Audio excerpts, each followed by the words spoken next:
And now we get to the most important part of this evening. It's a great honor for me to introduce our speaker tonight, Henry Knott. Welcome, Henry. Thank you. Henry served as pre-construction executive for Southland Industries after serving for 13 years as sheet metal general superintendent and 34 years as union sheet metal workers in Northern California. He was responsible for over 200 sheet metal workers during his tenure and led lean implementation on the project throughout Northern California on Southland project. And Henry's strategy of the field support includes a mixture of boots on the ground and combined with practical theory and relationship building. This approach has allowed him to build a new lean champions within the company and successfully strategize with the client by answering the number one question, which we will hear it tonight. What's in it for me? Henry helped Dr. Glenn Ballard in the revision of the lost planner system in 2019. And he is now sit on the National Board of Directors of Lean Construction Institute in USA. And starting from January, he will be the vice chair. Please join me in congratulating Henry on his new appointment as vice chair of LCI USA, and wish him all the best. Henry was the 2018 recipient of the prestigious LCI Pioneer Award. He also has he's also the current chair of the AGC National Diversity and Inclusion Steering Committee. Now, without any further ado, please allow me to give the floor to Henry. Henry. Thank you, Dr. Liu. I really appreciate it. I appreciate being here with all of you today and this evening for you. It's morning here for me. And I'm very excited to be able to speak to you today as fellow partners of Lean Construction. This is definitely a global effort in the reach of trying to improve how we improve the built environment, ultimately, right, is what we're trying to do. And we know it takes a lot of work and a lot of partnering and people working together. So I'm very excited to share with you today what I have that I hope will give you a little bit of information and help you improve how you do your work every day. I know it's very busy in Qatar and in construction, as it is pretty much around the country with construction efforts. And so I think we share some similar struggles in how we approach work and successes as well. So I think the one common thing that we have in place is that we build buildings with people. No matter where we are, we build buildings with people, and we have to figure out how we work together and collaborate and work out differences, solve problems, and be more efficient and safer, and hopefully go home to our families better, or at least the same way that we've come to work. So again, very excited today to be here with you. And my presentation is not very long because I want to put time in it to kind of elaborate on some of the things that I think are really important that tend to get glossed over when it comes to sharing or giving insight in regards to this particular topic. So what's in it for me? It's a question that I share and ask with others, some of my colleagues around the country who are similar to you and myself, trying to, again, just improve how we do our jobs. And so I want to really hone in on answering that question, why it's important, and how we can help to get others to understand what it means. So we're going to talk about, again, lean implementation in regards to what's in it for me. And one of the things that's really important for us to understand, so as a former superintendent, I had a chance to lead people in their construction efforts. And I had an opportunity to help people who had no experience with lean whatsoever and get them to try to buy into this philosophy. And one of the questions is, well, why? Why do I want to even, why is this important for me? Why I've been doing construction for so many years, and you want to share with me some new way of doing my job, and why do I want to do that? So we want to address some of the things that cause people to have resistance, and challenges, and why people would be turned off when you would hear, hey, there's a better way to do this. So one of the things that's important, let me here move some out of my screen. Okay, one of the things that's important is this talked about buy-in, right? So, and buy-in is about getting someone to not do it because you told them to, but it's doing it because they see there's value in it for them. And that's really one of the particular questions that we have to answer when we talk about what's in it for me. If you are going to, whether you're the boss, the owner, the project manager, the one who controls labor, the superintendent, whatever your role is, and the influence that you have over the people that you lead, you have to have, in order for us to have that genuine buy-in, there has to be a connection to what you're sharing or what you're trying to convey to your audience. And if they don't believe in it, they may nod their heads and say that they get it or they believe in it, but their hearts don't align. And so you won't see a genuine change happening. You'll see people reacting out of compliance because they have to, but at the end of the day, that's still not the best way to improve. So it's one of the reasons why we need buy-in. So this graph kind of indicates, traditionally, we talk about a lot of times all these different roles on a project, right? You have your architects, you have your owners, your general contractors, and in those you have your project managers, project engineers, and engineers that make up the project teams. But when we really look at the bulk of the work that's getting installed, the folks that do it are the people in the field. And they're roughly 80% of your project. And so we tend to not spend as much time with that group of people where the risks are the highest. Excuse me. So at the end of the day, we really win or lose in the field. So no matter how much planning we put forth in the beginning, if we're not considering how that impacts the field, then that planning will go to waste. All the pre-planning we do before there's a shovel in the ground or a boot in the ground on the job site, if we don't spend that time planning for that group of people that come in and install the work, then we're going to see catastrophic failures. We're going to see unsafe projects, and we're going to see people that don't want to progress and do things maybe in a more efficient way. And so all those things we do up front really do matter. And that's why we need the buy-in, because in this pie chart, the risk is the field. And anytime we forget that, we will lose sight of what we're really trying to accomplish. So I work for a very large company. We're like the third largest mechanical contractor in the United States. And we understand that we design and we engineer, we project manage, we detail, we do all those things, all so that people can install work more efficiently. And we understand that at least 60% of our risk lies in the field. And so if I don't spend enough time making sure that the people who are in the field installing work are able to do it in an efficient and safe way, then everything that I've done up front just goes to waste. And so it's something that we remind ourselves all the time, no matter what we do, no matter how advanced we get as a company, we cannot ever forget the fact that where we make our money is when we're installing work. That's what people buy. That's what they want. And if we don't find ways to improve that, then everything else that we do is a waste of time. And so that's where the question, what's in it for me, is so critical that we'll be talking about here today. So one of the other things I thought was important to share with you is this year, Congress.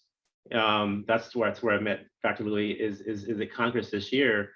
And we break out statistics to kind of show just the demographics of who attends every year so that we have an understanding of who's showing up, how do we get others to show up, how do we improve these numbers that we have. So this year in Congress, this was a breakout, right? And so predominantly general contractors make the largest population of Congress every year.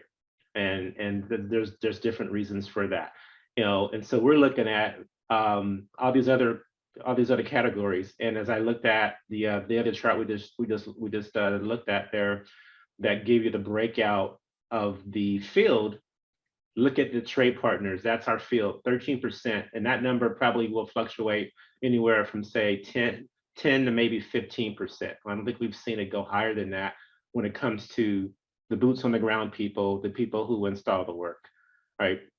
One of the other big components there are owners and owner reps that we want to see, because owners, when they're involved, they're the ones that hold the money, obviously, right? And they're the ones that get a chance to help control and impact how a project will actually roll out.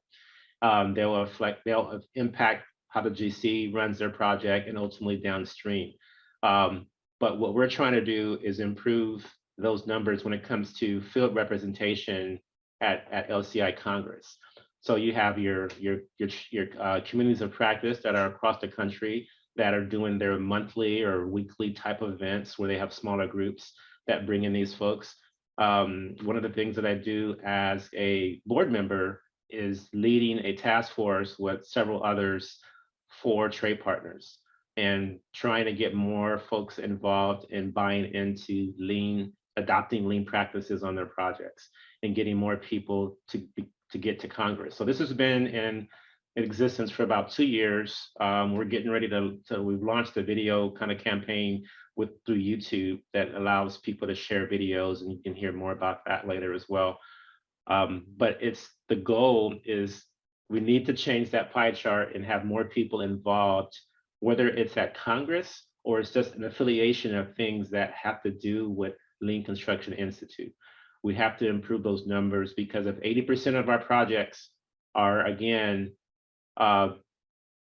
represented by field folks, but we only are getting a fraction of those people to learn about lean, then we're still not gaining the momentum that we need, and we're still not moving the needle in the direction we need. And when it comes to, again, the folks who install the work.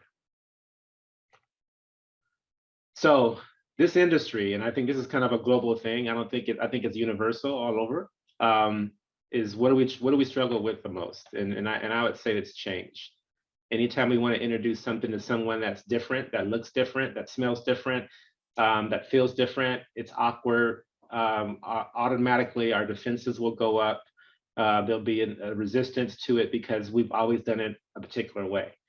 And I can relate to that. As Dr. Lu mentioned, I've been in the industry for over 34 years. And so you get used to doing something a certain way. And maybe it's worked for you the way you've done it. So why change it, right? So sometimes we become so ingrained in what we do that we don't see the forest for the trees, or we don't see that there's a better way, because we say, hey, this process I've done my whole career has worked for me. We've always installed it this way. We've always built it that way. We've always used this. This always goes first. And sometimes it takes younger minds or open minds to come alongside us and show us that it could be different and it could be better. What we have to do is learn how to maybe bend our pride and listen to other people, or be open-minded to just, hey, let's just listen. If nothing else, let's listen and see if there's some value to this. And that's one of the hardest things to do. And is what I spend most of my time when it comes to lean practices and lean adoption, is dealing with the behaviors of the people that do the work. Because I can share how to do all these implement these different tools and do 5S training and last planner system, and all these things are great, they're phenomenal. But if we have the poor attitude, that approaches that tool, it's like having a dull knife in your pocket. You or a hammer that doesn't have the head on it. It doesn't it's not effective, doesn't work. So what my goal is to address the change that is so hard for people to buy into, because we struggle with it so much. And all the projects, and not just the ones at Southland, but just across the country, and the opportunity that I've had to go and speak with people across the country in different venues and forums, the stories don't change. It's the same stories all over the country when it comes to why people don't buy in. They don't see what's in it for them. They don't see there's a benefit for them. So why do it? Oh, there we go. So what is the key? All right. So here's one of the things. This is the lean tenets for United States LCI. And I'm sure you've all seen this before, right? It's optimizing the whole, right? It's, again, looking at one team. Some of the best projects that I've been on, they adopt the one team philosophy. What does that look like? Basically, it says, even down to the hard hats and in the logos that people have that represents their individual companies, it's taking that away and saying, we're one team. So you no longer represent your company, you represent this project. So it doesn't become more about what you want or what individual company needs. It's about what's best for the project. So it's kind of laying the sword down, with your emblem on it, and picking one up that represents everybody. So it's, again, it's counterintuitive. It's not how we've learned. It's not what we've been taught in many cases. It's about me. It's about my company. It's about how I can make my company successful, and kind of like forget the other companies. As long as I'm good, then everybody else is, whatever happens to them is fine. And that doesn't work in the lean world. The lean world is more about collaboration. So you don't have to lose in order to win, or you don't have to cause somebody else to lose in order for you to win. So you want to optimize the whole, look at the whole thing. Obviously, we're looking at removing waste in any way that we can. And one of the ways we do that is first being to be able to see it and identify it, and focusing on flow and the process. One of the things I learned about flow is one of the best reasons to identify flow is so that you know when it stops. So you'll know how to fix it really quickly. So you have a system that's designed when something is going to go wrong, because it will, inevitably, nothing's perfect. So you're going to have something that creates an issue. The key is that it's not like a leak that's happening where no one sees it until it's a flood.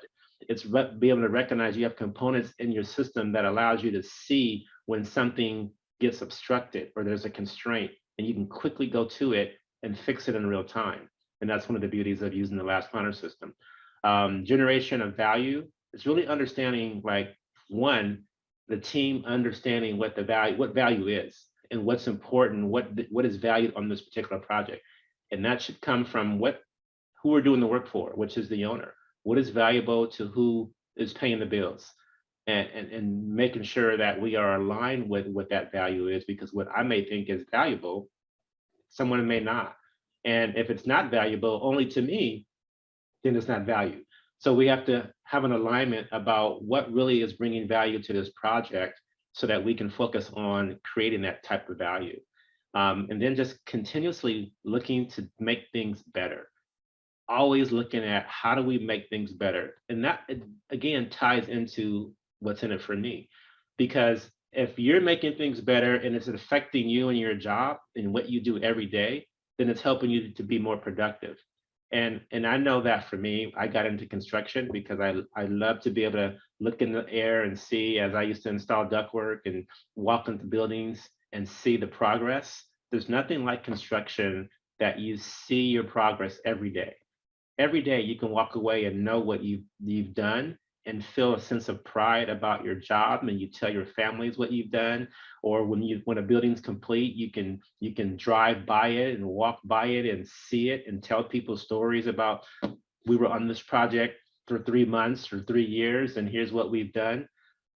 I can tell you a story that I had my kids doing a project in San Francisco, a large hospital, and it was the very beginning of the project, and I got a chance to take them on a ride, and I'm driving down the street, And I said, stop, let's get out. And we walked down this block, and there's her dad in this full 8-foot by 4-foot picture of me in a hard hat.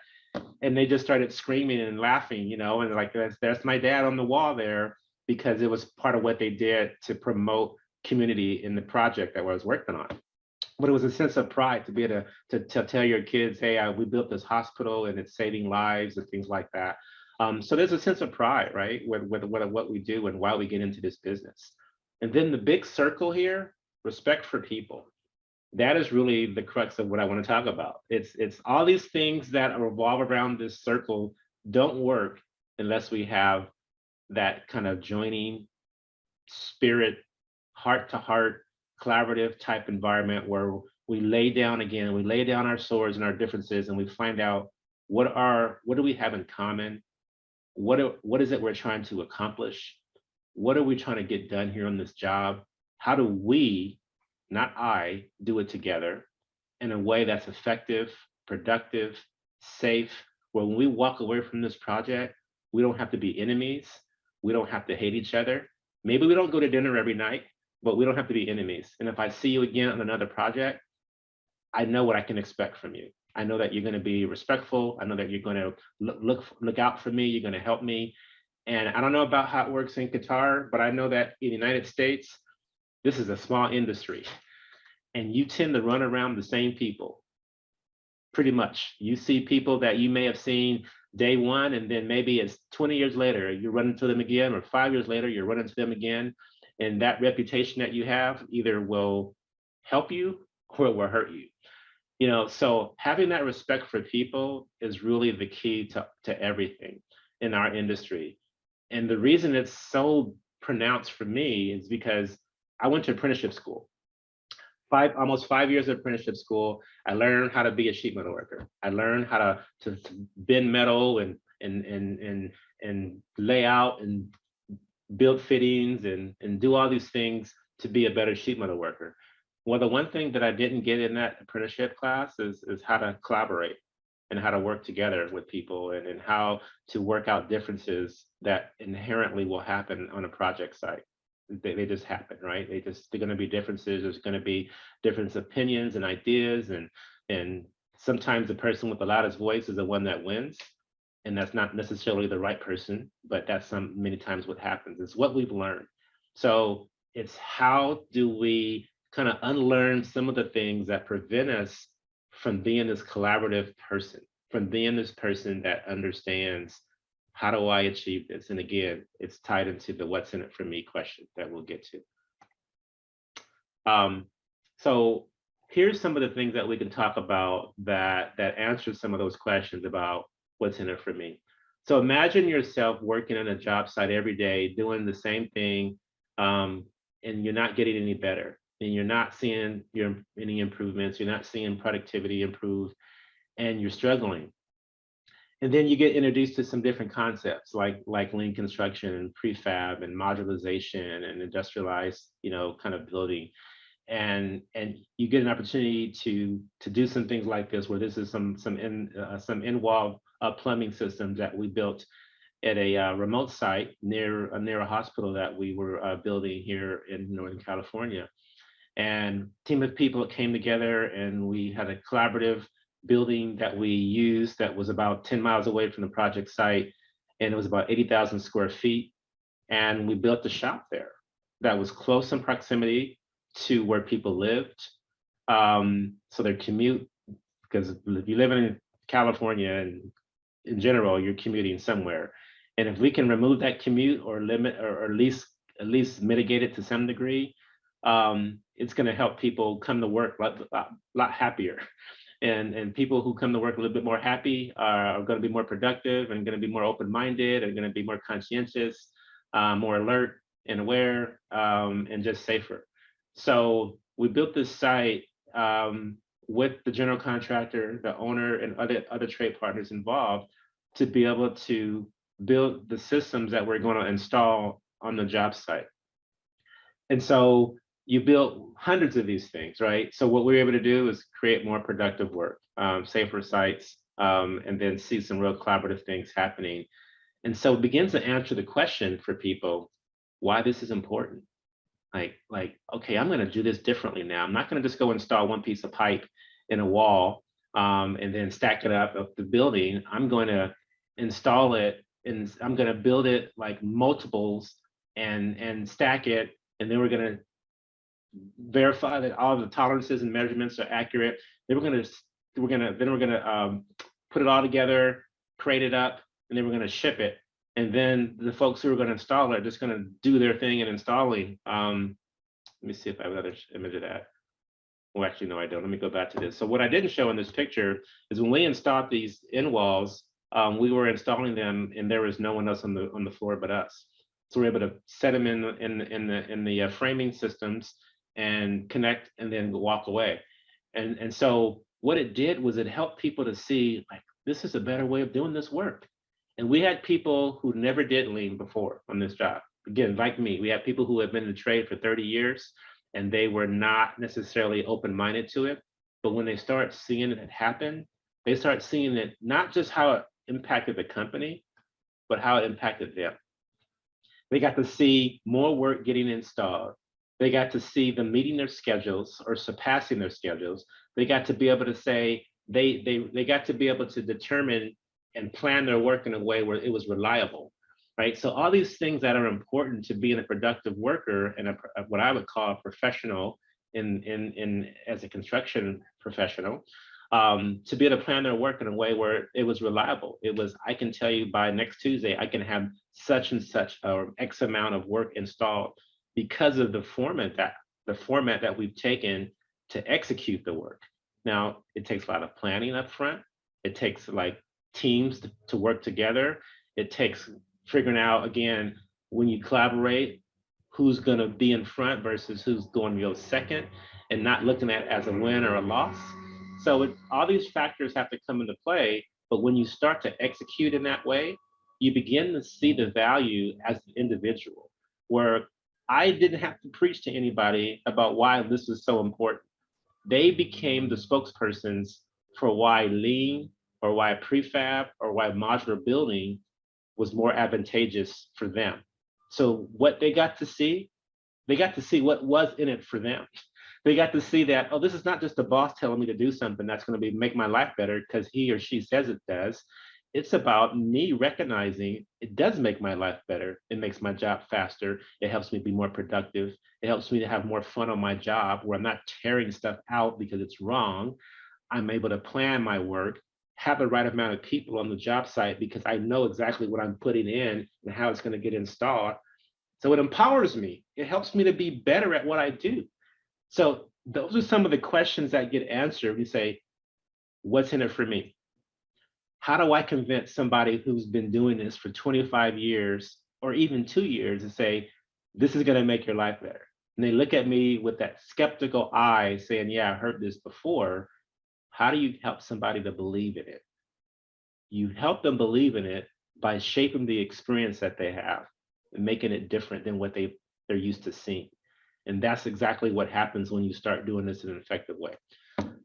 So one of the other things that's important that comes out of what's in it for me is that you create innovative ideas and creativity. So here's a 30-foot by 6-foot by 2-foot tall multiple trade rack here that has sheet metal and plumbing, and it was going to have an electrical rack on the bottom right there. And we were even talking about sprinklers. This job never came into fruition. We were going to build like 200 of these in this warehouse. And everyone was going to have a part to play in building their components, stacking, storing them, and then ready to lift them with the steel as the building was going to get erected. What this is significant for me about the showing it is that the fact that it was a way for us to come together in a whole new way to install our work, that we would normally have these individual parts that go up, and we collaborated to put it in a manner as using a multi-trade rack that got everybody involved, and we're going to install more work than we would have done in a normal setting. So again, as everyone started getting involved and started trying to analyze their parts, how many people they're going to need to come into this location where they're not outside in the rain or in the heat, They're at a decent working height, and they're not as stressed as they would be trying to collaborate through a bunch of obstacles out on the job site. Again, answering that question, what's in it for me? This is going to help make your life better. This is going to help you. You're going to go to one location every day that's, again, close to home. And you're going to be able to get your work done. You're going to see what's being installed. You're going to be able to test it, prove that it's functional and operable, and then go install it and do it in such a way where you're installing, 30 feet at a time versus maybe 10 feet at a time, in layers of that. So it's all these different opportunities that you can create when you walk into a job site or you walk into a set of drawings and you look at a set of drawings and you say, what is possible here? What could we do? So again, one of those circles was continuous improvement. So now that we've found a really good way to do something, all we can do is get better. All we can do now, the next time we look at it, we can take that idea and improve upon that idea. And so it's kind of this chain reaction that happens over time as you have those folks who are exposed to better ways. You have folks who are exposed to something different is possible here because they base it on the last experience that they had, that we can do this in a better way. We may not even know what that way is yet, but we know we're not going to be stuck in our box of thinking, well, here we go again, same thing, different day. No, it's an opportunity to see, like, this is construction. And that's the beauty of what we do. We're outside and we're in this place where we can make magic happen in a sense. We can do some things that are amazing, and we just have to believe in our head that we can. And we have to get a few people to buy into that's a possibility. And then we have to get folks who are in leadership to understand all the best ideas don't necessarily come from the people who sit in the offices. They come from the people who are out there doing the work every day because they live it every day. They experience the pain of poor decisions every day. And many times they're just told to kind of like shut their mouth and take it and just do their job. And they'll keep those ideas and they'll never be come into realization because no one ever taps into their brains. And so when we talk about what's in it for me, it's opportunity, it's change, it's improvement, it's an ability to do something that just because it's never been done doesn't mean it can't be. It's believing in somebody else because they have the insight. Some of the smartest people, again, are the ones who are out there with boots and their gear on to do their job every day, but they're smart individuals that know how to install work and connect things and figure out these engineering feats of how to manage something to prevent catastrophic issues from happening. And they built these magnificent structures. Very smart people that may not get the credit that they deserve because we don't dress up in a suit, And so it's really important that we really raise that level of respect for those folks who are the boots on the ground, who install the work. But the same for those folks who are the boots on the ground, they have to see themselves as professionals. We have to see ourselves as people that take on these projects and have this responsibility of people and money flowing through our hands that we're responsible for making and supporting and helping making our companies profitable. We are professionals. And if we see ourselves any other way, then we're not seeing ourselves in the correct way. So I want to show you a video here of a job that we did in Pennsylvania. It's a hospital. It's about 1 million square feet, about 12 or 13 stories. And just going to go through a quick kind of a demonstration of some of the work we did there. We'll come back to it.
So really quick, this project here, literally they had a chance to speak with the owner rep yesterday on a call, and said they now have people in the hospital.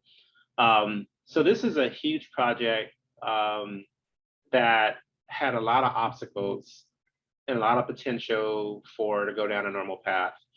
But it took everyone from the owner, the general contractor, all the trade partners to come together and figure out, hey, we have this huge hospital that's going to get built, excuse me, this huge hospital is going to get built next to another hospital.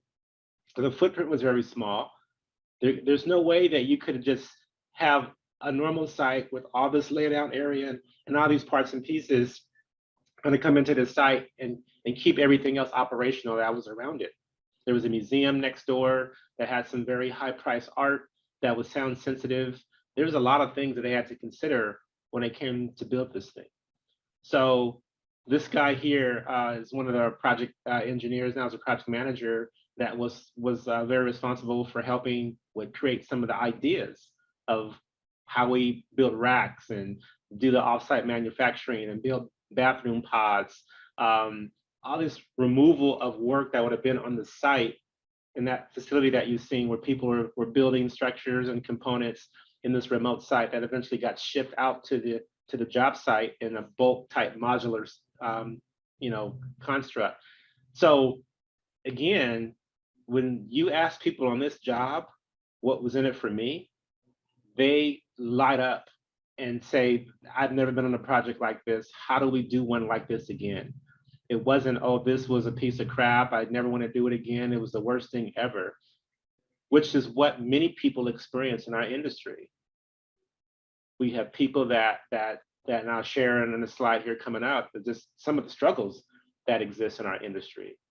I know for the United States, especially, some of those struggles of what happens to people because of the stress that we have in construction, because of the poor attitudes that we have in construction, sometimes because of the license that people have to kind of mistreat people because it's construction. You couldn't treat people like that in an office building, but you can treat them like that in construction.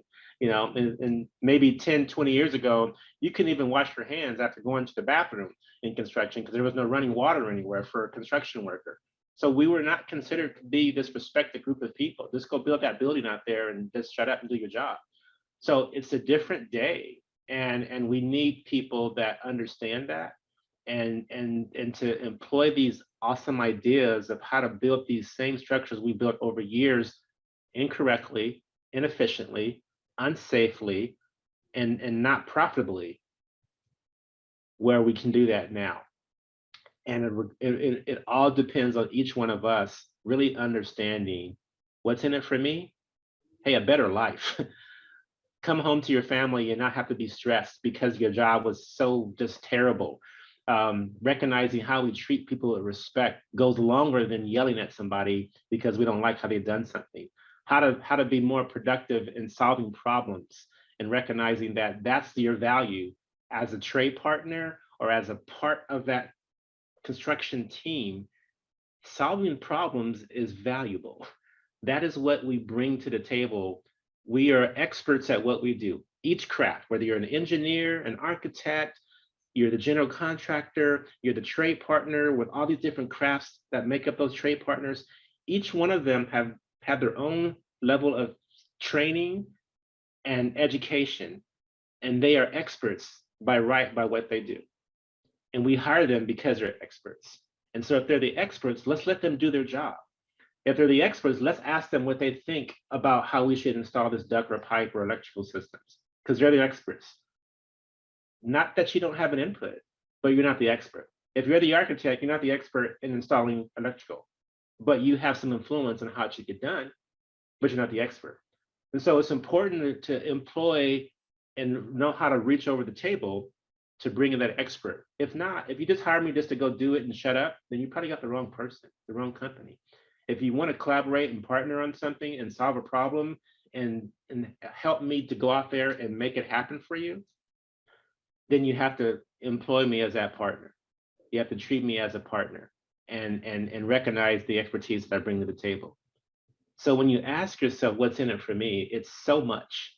It's not only your own sense of well-being as a human, but it's also recognizing the value you bring to a project to help pull off these magnificent feats of getting work done. Think about all the moving parts on a job.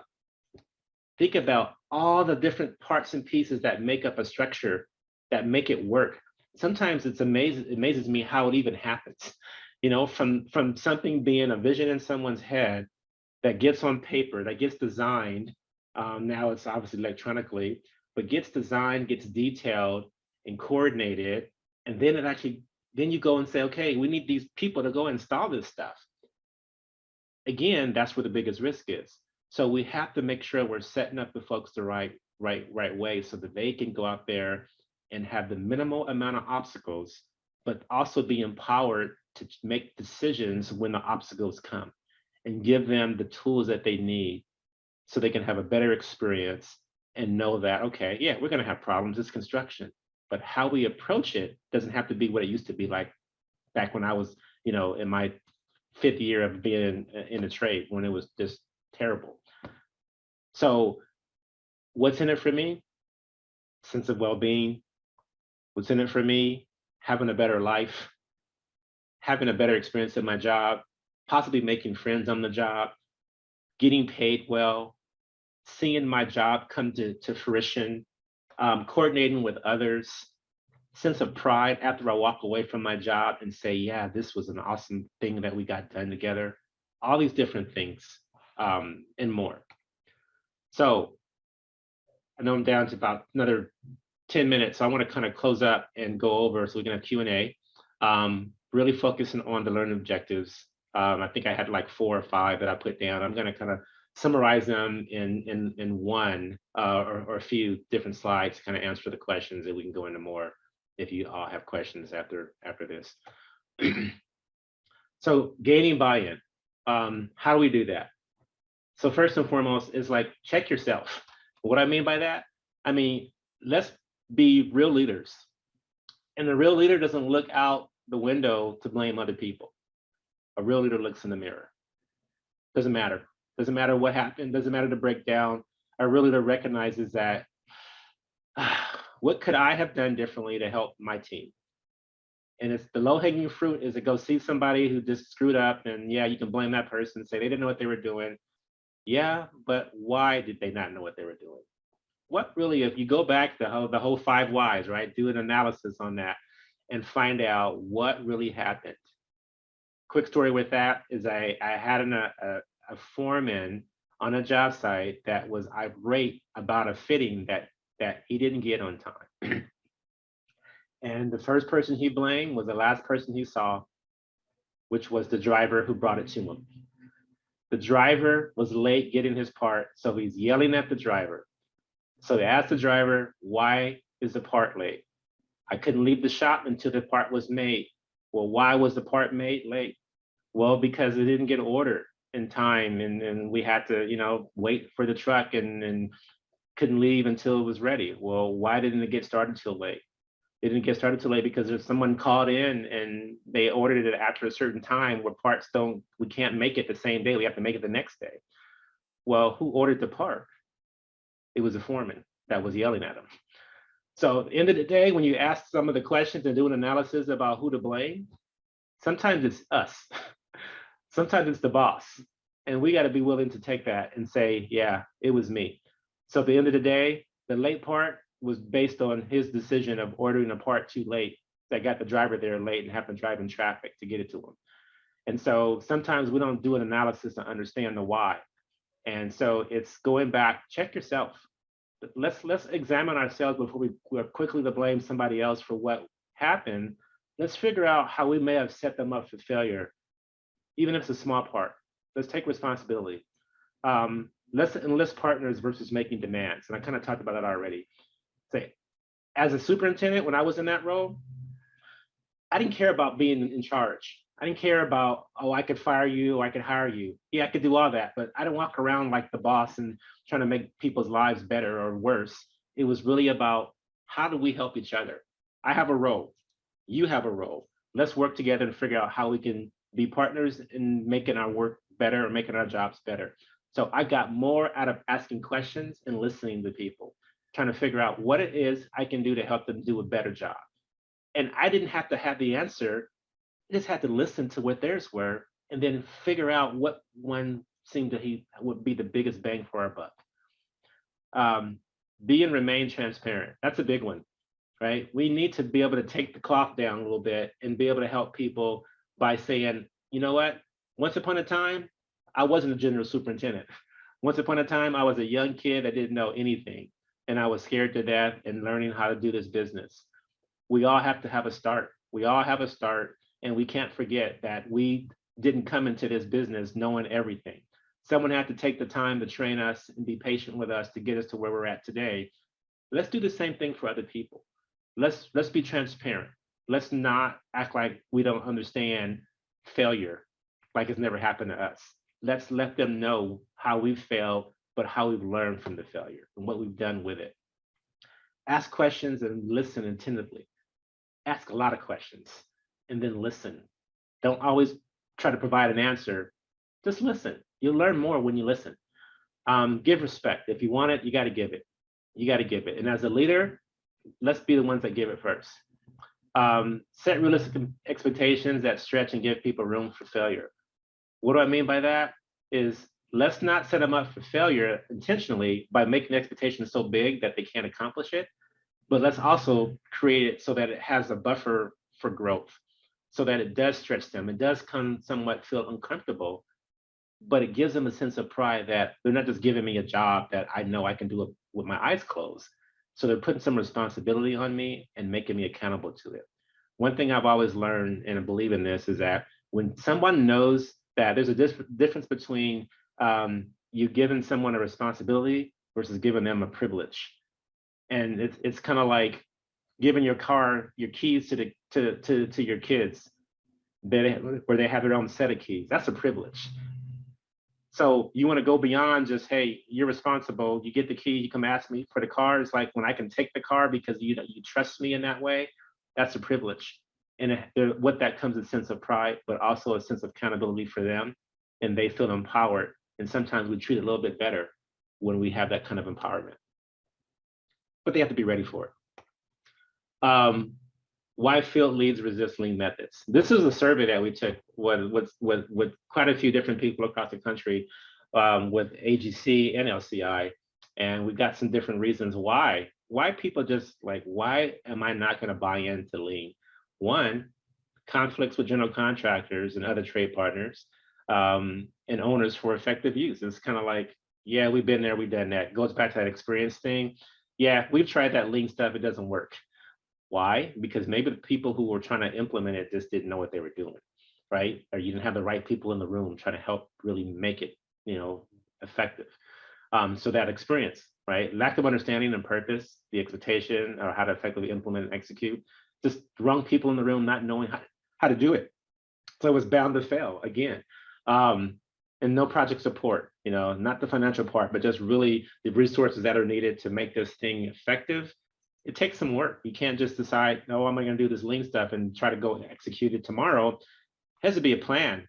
It has to be some action. It has to be an understanding of what the resources are, and then put that together, because it's not easy. I'll say it, I think you'll hear that many times, is that it's not easy to implement lean initiatives. It's not an easy thing. It takes commitment and falling on your knees and getting scraped and then deciding to get back up and try it again, because the first few times you probably will inevitably fail.